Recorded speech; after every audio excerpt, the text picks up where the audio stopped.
Hello everybody and welcome to Kindwyn's Coastal Reads, and today I'm going to be reading to you a story from the Hans Christian Andersen, The Complete Fairy Tales.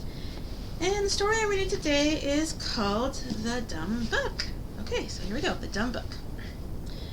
By the high road in the forest lay a lonely farm. The road went straight through the farmyard. The sun shone down and all the windows were open. In the house was bustle and movement, but in the yard, in an arbor of blossoming lilacs, stood an open coffin. A dead man had been carried out here, and he was to be buried this morning. Nobody stood by the coffin and looked sorrowfully at the dead man. No one shed a tear for him. His face was covered with a white cloth, and under his head lay a great thick book, whose leaves consisted of whole sheets of gray paper, and on each leaf lay a faded flower. It was a complete herbarium, gathered by him in various plants. It was to be buried with him, for so he had wished it. With each flower, a chapter in his life, he was associated. "Who is the dead man?" we asked, and the answer was, "The old student from Uppsala.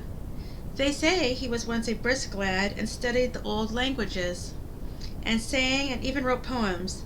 Then something happened to him that made him turn his thoughts to brandy and take to it. And when at last he had ruined his health, he came out here into the country, where somebody paid for his board and lodging. He was as gentle as a child, except when the dark mood came upon him. But when it came, he became like a giant, and then ran about in the woods like a hunted stag. But when we once got him home again and prevailed with him so far that he opened the book with the dried plants, he often sat whole days and looked sometimes at one plant and sometimes at another. And at times the tears rolled over his cheeks. Heaven knows what he was thinking of. But he begged us to put the book into the coffin, and now he lies there. And in a little while the lid will be nailed down, and he will have his quiet rest in the grave." The face cloth was raised, and there was peace upon the features of the dead man, and a sunbeam played upon it. A swallow shot with arrowy flight into the arbor, and turned rapidly, and twittered over the dead man's head.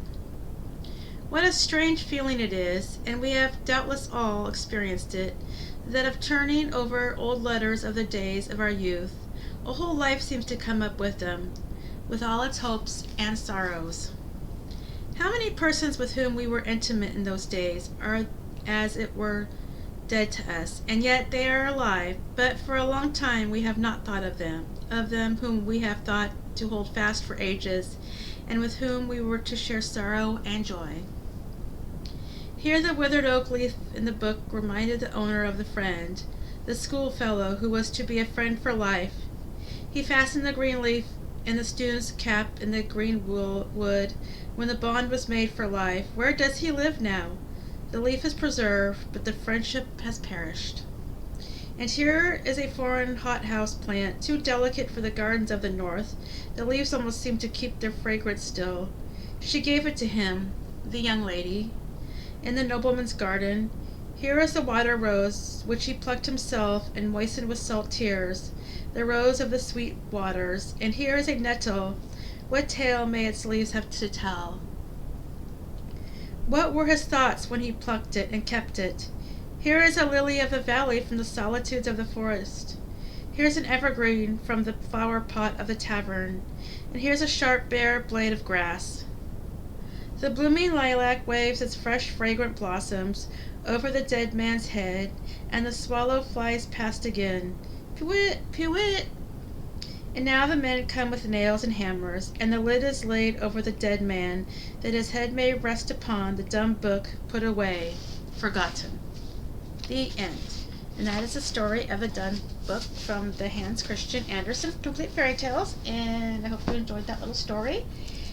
And if you like this video, you can click the like and subscribe button, and I will try to be back tomorrow with another fairy tale for you all. And thank you for watching, everyone. Have a great night. Bye.